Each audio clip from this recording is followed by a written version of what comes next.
अब करेंगे PYQ, breathing and gaseous exchange. ERV नहीं, ईसी। ईसी किससे मैच होगा? टीवी प्लस ईआरवी, यानी ये सेकंड से मैच होगा। फंक्शनल रेसिडुअल कैपेसिटी यानी एफआरसी, एफआरसी मैच होगा ईआरवी प्लस आरवी, हाँ फोर्थ से, यानी ये हो जाएगा फोर्थ से मैच। अब आएगा फंक्शनल रेसिडुअल, ये तो मैच हो गया, सॉरी ये 4 यहां पे आएगा, 4 यहां पे मैच हो गया। वाइटल कैपेसिटी में 3 आते हैं, IRV plus ERV plus TV, यानी ERV plus TV plus IRV, ये हो जाएगा फर्स्ट से मैच।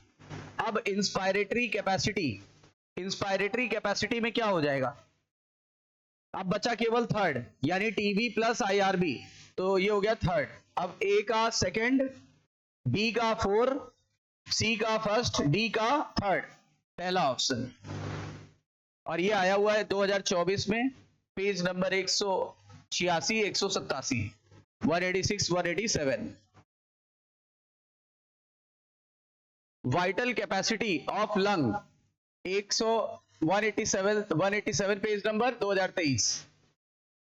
वाइटल कैपेसिटी अभी किया है, IRV plus ERV plus tidal volume, तो IRV plus ERV plus TV tidal volume, और ये कितने एमएल होता है? लगभग 4600 एमएल होता है, 4600 एमएल होता है, सही है ना? अगला question, which of following is not the function of conducting part of respiratory system? कौन सा conducting part of respiratory system का काम नहीं है? आपकी एनसीईआरटी की लाइन है कि कंडक्टिंग पार्ट का काम क्या है, पहले ये देखो। हवा का टेम्परेचर बॉडी टेम्परेचर के बराबर लाना, हवा का मॉइस्चर बॉडी मॉइस्चर के बराबर लाना, और उसके बाद जो फिल्टर, जो गंदी एयर है उसको फिल्टर कर देना, और फॉरेन एजेंट से बॉडी, फॉरेन एजेंट्स को शरीर के अंदर जाने से रोकना। तो ह्यूमिडिफिकेशन तो करेगा, यानी आर्द्रता को मेंटेन करेगा, यानी ह्यूमिडिटी को मेंटेन करेगा। दूसरा टेम्परेचर को मेंटेन करेगा, बॉडी के बराबर ले आएगा, सही है। Provide surface of diffusion of O2 and CO2, ये नहीं होगा। याद करो ये किसका काम था? ये एक्सचेंजर पार्ट का काम था, एक्सचेंजर या रेस्पिरेटरी पार्ट का काम था। और बोला है कि क्लियर कर देगा फॉरेन एजेंट से हवा को, बिल्कुल सही बात है। जो हम धूल धक्का होती है नाक में चिपक जाता है, और जो हमारे नाक के बाल हैं वो इसे क्या कर देते हैं? फिल्टर कर लेते हैं। कोई पैथोजन या फ्लाई है वो अंदर इंटर नहीं कर पाती, तो ये हमारे उसका काम है, और म्यूकस लाइनिंग उसको चिपका लेता है। तो ये कौन सा फंक्शन नहीं है? आंसर आएगा थर्ड। क्यों? क्योंकि ये रेस्पिरेटरी या एक्सचेंजर पार्ट का फंक्शन था, याद होगा आपको। Next, the total lung capacity यानी टीएलसी। अब टीएलसी में क्या क्या आ जाता है? टीएलसी को में 2 चीजें आती हैं, vital capacity plus RV, residual volume, ठीक है ना? ऐसा कोई ऑप्शन है? नहीं है। तो एक काम करो, इसको ब्रेक कर लो, IRV plus TV plus ERV plus RV, सारे वॉल्यूम को जोड़ दो तो कैपेसिटी बनती है, वॉल्यूम को जोड़ने से कैपेसिटी बनती है। अब ऐसा कोई ऑप्शन है? हाँ, आरवी ईआरवी 2 हो गया, और टीवी और आईआरवी, आंसर आ जाएगा ये चौथा ऑप्शन। या तो ऐसे दिया होगा वीसी प्लस आरवी, या तो इसको तोड़ देगा, अभी किया हम लोग ने क्वेश्चन, तो ये प्लस ये दे देगा, तो आंसर आ जाएगा चौथा। Next, select the correct event that occurs during the inspiration, और ये आया हुआ है 2020 सितंबर वाले एग्जाम में, ठीक है? क्या होगा मतलब इंस्पायरेशन के समय क्या होगा? कह रहा है डायाफ्राम कॉन्ट्रैक्ट हो जाएगा। अगर डायाफ्राम कॉन्ट्रैक्ट हो गया तो डायाफ्राम कैसा दिखाई देगा? ऐसा हो जाएगा कि ऐसा हो जाएगा? डायाफ्राम कॉन्ट्रैक्ट होने पर ऐसा हो जाता है, ऐसा रिलैक्स होने पर ऐसा होता है। तो डायाफ्राम कॉन्ट्रैक्ट होगा तो डायाफ्राम कॉन्ट्रैक्ट होगा, सही है। तो ऐसा हो जाएगा तो देखो वॉल्यूम बढ़ेगा, एंटीरियर पोस्टीरियर दिशा में वॉल्यूम बढ़ेगा, यानी ये तो सही है। और EICM यानी एक्सटर्नल इंटरकॉस्टल मसल भी सिकुड़ जाएंगी, सही है, जिससे रिब्स अप हो जाएगा, रिब्स ऊपर चला जाएगा। रिब्स ऊपर चला गया तो इस तरफ वॉल्यूम बढ़ गया, यानी डॉर्सोवेंट्रल एक्सिस पे। इसने एंटीरियर पोस्टीरियर एक्सिस पे बढ़ाया, इसने डॉर्सोवेंट्रल एक्सिस पे बढ़ाया, पल्मोनरी वॉल्यूम बढ़ेगा, पल्मोनरी वॉल्यूम बढ़ेगा, गलत हो गया, घटेगा लिखा है, गलत हो गया, ठीक है ना। तो हमसे करेक्ट पूछा है, पहले तो ये गलत हुआ। और अंदर का प्रेशर देखो, अगर वॉल्यूम बढ़ रहा है तो पीवी बराबर कांस्टेंट, तो प्रेशर क्या हुआ, घटेगा, प्रेशर घटेगा, तो लिखा है इंट्रा पल्मोनरी प्रेशर बढ़ जाएगा, तो गलत हो गया। तो केवल कौन सा हुआ, पहला और दूसरा, यानी ऑप्शन नंबर 4 देख लो। और अगर हमसे पूछता गलत कौन कौन से है, तीसरा और चौथा। हमसे पूछा कौन कौन से सही है, करेक्ट पूछा है, तो हम बोलेंगे पहला और दूसरा। सही है कि नहीं। 2019 में क्वेश्चन आया हुआ है, पूछा गया select the correct statement, expiration occurs due to external intercostal muscle. Expiration होता है एक्सटर्नल इंटरकोस्टल मसल की वजह से। Expiration occurs due to external intercostal muscle, तो एक्सपायरेशन इंटरनल इंटरकोस्टल मसल की वजह से होता है, करेक्ट बोला है। तो ये तो गलत हो रहा है, इंस्पायरेशन हुआ था।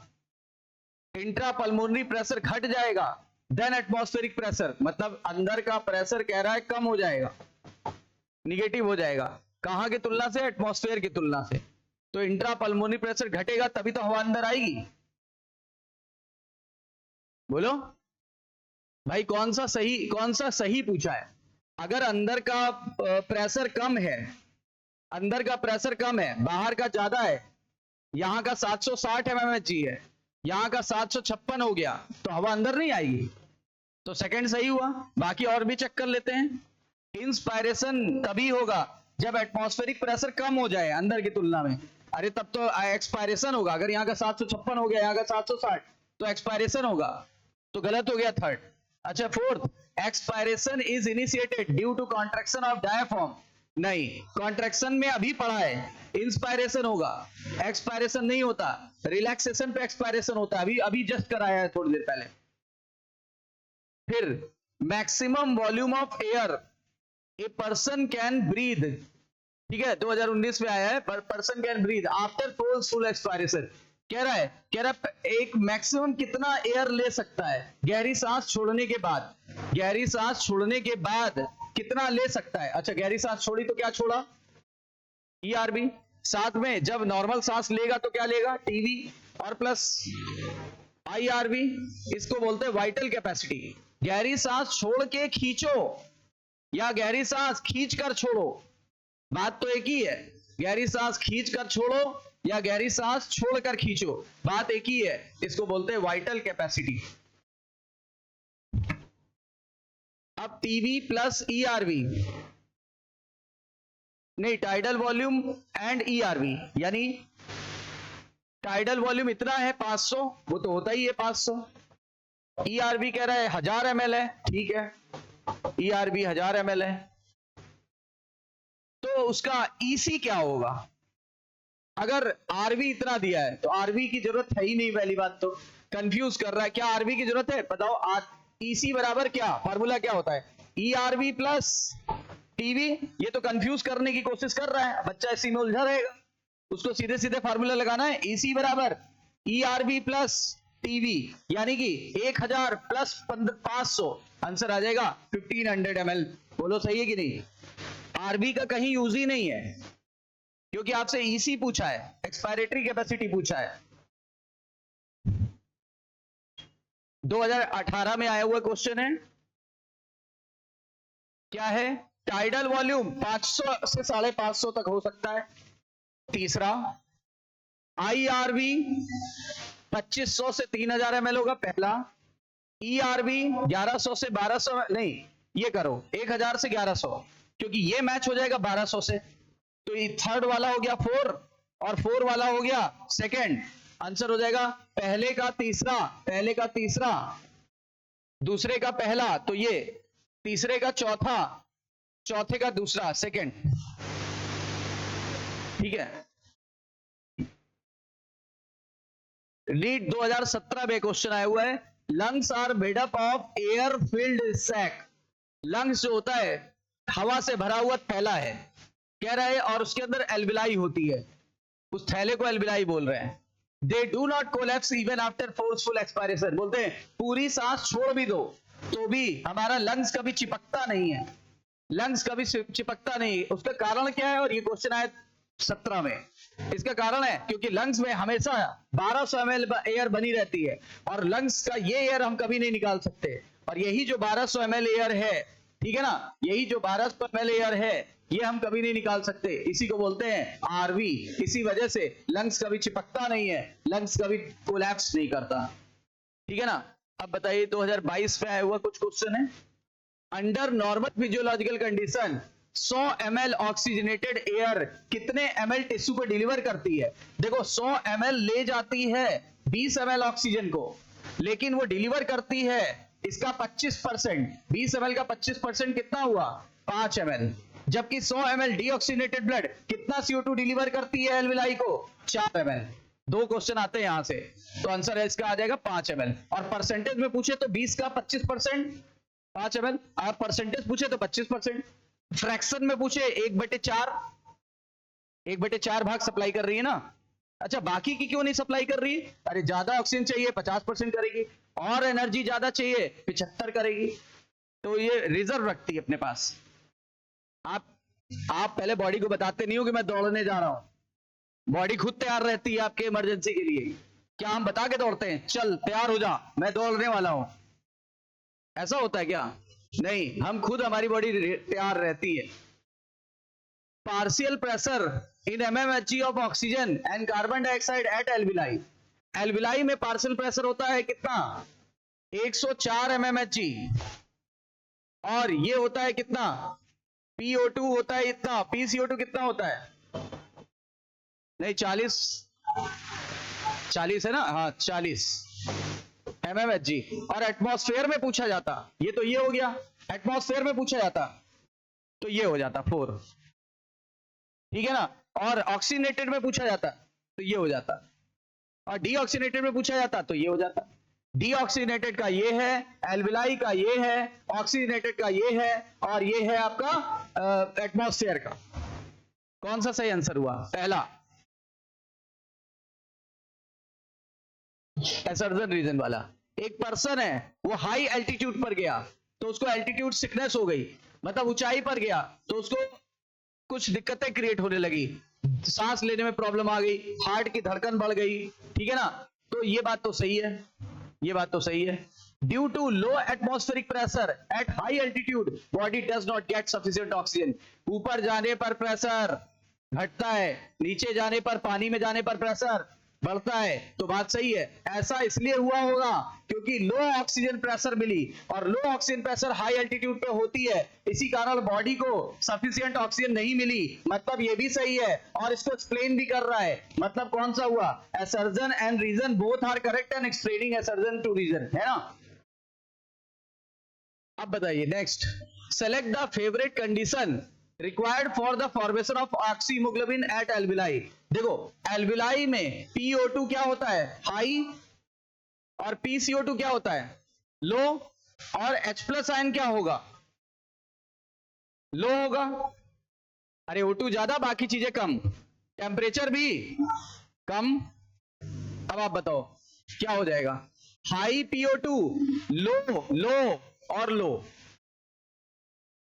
2021 में आया हुआ क्वेश्चन है, 2020 में आया हुआ क्वेश्चन है। क्या? Match the item given in column 1 with column 2 and select the correct option. Pneumotaxic centre pons में होता है, यानी second. Oxygen dissociation curve haemoglobin का होता है। थर्ड, कार्बोनिक एनहाइड्रेज RBC में होता है। 4, और primary site for exchange alveoli होती है। फर्स्ट, यानी कि 2 3 4 1 2 3 4 1 2 3 4 1 सेकेंड, सही है। नेक्स्ट, सितंबर 2020 वाले में पूछा गया क्वेश्चन है, identify the correct statement with reference to transport of oxygen. Oxygen के ट्रांसपोर्ट के लिए कौन सी बात सही है?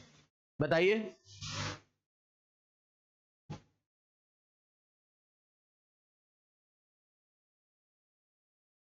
कह रहा है पार्शियल प्रेशर ऑफ CO2। अगर CO2 का पार्शियल प्रेशर ज्यादा होगा तो ये इंटरफेयर करेगी ऑक्सीजन बाइंडिंग को, सही बात है। CO2 ज्यादा तो O2 कहां बनेगा, तो CO2 बनने की कोशिश करेगा ना, तो इंटरफेयर तो कर ही रहा है O2 बाइंडिंग को, ये बात सही है। ठीक है, आगे देखते हैं। ट्रांसपोर्ट ऑफ ऑक्सीजन की बात कर रहा है, लेकिन ये CO2 ट्रांसपोर्ट की तरफ जा रही है बात। Higher the H+ ion in alveoli favours the formation of haemoglobin. Higher नहीं, लोअर होना चाहिए, लोअर होगी तभी तो फेवर कर रहा था। क्यों, ये वाला क्वेश्चन देखो ना, लो था तब फेवर होता है ऑक्सीमोग्लोबिन, यही तो क्वेश्चन अभी किया है। तो बताओ ये भी गलत हो गया, ये गलत हो गया। अब लो PCO2 in alveoli favours the formation of oxyhaemoglobin, हाँ ये सही है। अगर CO2 कम होगी, देखो ये देखो, CO2 कम तो ऑक्सीमोग्लोबिन बनने का चांस ज्यादा, तो देखो CO2 कम तो ऑक्सीमोग्लोबिन का बनने का चांस ज्यादा, ये बात सही है। अच्छा, binding of oxygen with haemoglobin is mainly related to partial pressure of O2, तो इससे भी अच्छा सबसे बेस्ट ऑप्शन ये है। सही तो ये भी था, पर सबसे बेस्ट ऑप्शन ये है, ये मेन फैक्टर होता है जो सबसे इंपॉर्टेंट है, यानी करेक्ट स्टेटमेंट हो गया ट्रांसपोर्ट के लिए ये।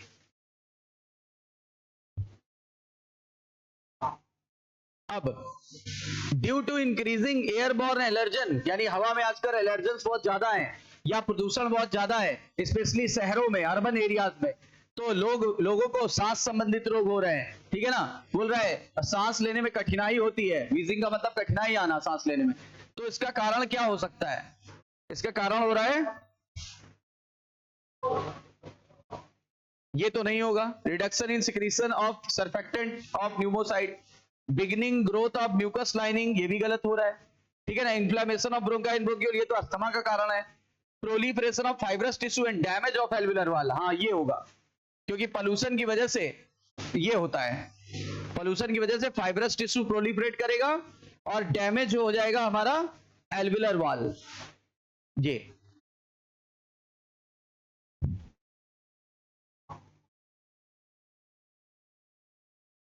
अब विच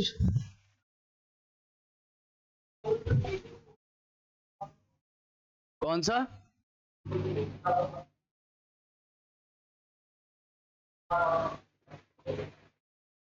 अस्थमा में वीजिंग वर्ड आया ना शायद, हाँ वीजिंग अगर है तो उसको ये करेंगे, क्योंकि वीजिंग आ गया है ना। वीजिंग का मतलब होता है सांस लेने पे कठिनाई होना और हवा के साथ मतलब आवाज आना, आवाज आएगा तो अस्थमा की चांस है, और अस्थमा का चांस है तो फिर ब्रोंकाई और ब्रोंक्यूल्स की जलन होगी, इसी को अस्थमा बोलते हैं। क्योंकि अगर एक भी लाइन आपने मिस की तो दिक्कत क्रिएट हो जाएगी।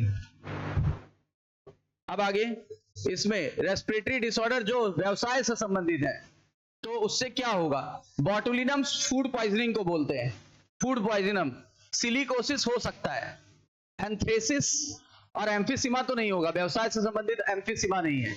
ठीक है, एंथ्रेसिस नहीं होगा, सिलिकोसिस होगा, सिलिका के खानों में जो लोग काम करते हैं उनको व्यवसाय से संबंधित रोग हो जाता है।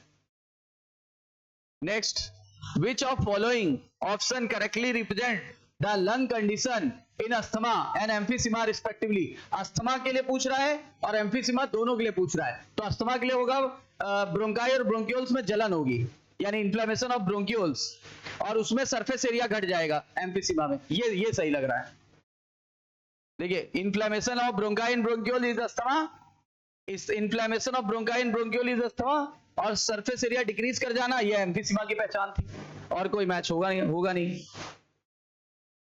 Reduction in pH of blood, blood का पीएच इतना होना चाहिए 7.4, अगर वो कम हो जाए, वो हो जाए 6.8 या 6.9 या कुछ इससे घट जाए तो क्या हो जाएगा, देखो पीएच कम मतलब H+ आयन ज्यादा। अब आप बताओ H+ आयन ज्यादा तो ऑक्सी हीमोग्लोबिन बनने का चांस कम, बताओ कौन सा ऑप्शन होगा, डिक्रीज द एफिनिटी। समझ में आया ये क्वेश्चन की नहीं, अरे ये क्वेश्चन भी इसी पर आधारित था, इस पर देखो पीएच ज्यादा कह रहा, पीएच कम कर दिया, पीएच कम तो H+ आयन हाई, अगर H+ आयन हाई तो क्या हो जाएगा, उल्टा हो जाएगा ना, ऑक्सीहीमोग्लोबिन बनेगा नहीं बल्कि टूटेगा। ठीक है ना, ऐसा ऑप्शन है कोई, यानी ऑक्सीमोग्लोबिन के बनने का चांस कम हो जाएगा। ये देखो, decrease the affinity of haemoglobin with oxygen. Next 24 में आया हुआ क्वेश्चन है, succinic dehydrogenase enzyme by malonate is the classical example of. Succinate dehydrogenase enzyme जो मेलोनेट के साथ रिएक्ट कर जाता है, वो किसका एग्जांपल है? कॉम्पिटिटिव इनहिबिशन का। कॉम्पिटिटिव इनहिबिशन का नहीं, ये तो बस यहां तक खत्म हो गया है, ये दूसरे चैप्टर का है, यहां तक हो गया है। ठीक है ना, वो था बायोमोलिक्यूल का, वो हम कर चुके हैं बायोमोलिक्यूल। तो ये आज हम लोग ने 2 किए हैं, कल करेंगे 2 और आगे के, एक जूलॉजी का एक बॉटनी का। तो 2-2 हो जाएंगे, तो अभी 10 दिन में ही सब खत्म। चैप्टर बता दें, प्लांट के आगे, प्लांट में हो जाएगा फोटोसिंथेसिस, अभी नहीं हुआ ना प्लांट में फोटोसिंथेसिस। एनिमल में इसके बाद वाला नहीं, एनिमल में करा देंगे बॉडी फ्लूइड एंड सर्कुलेशन।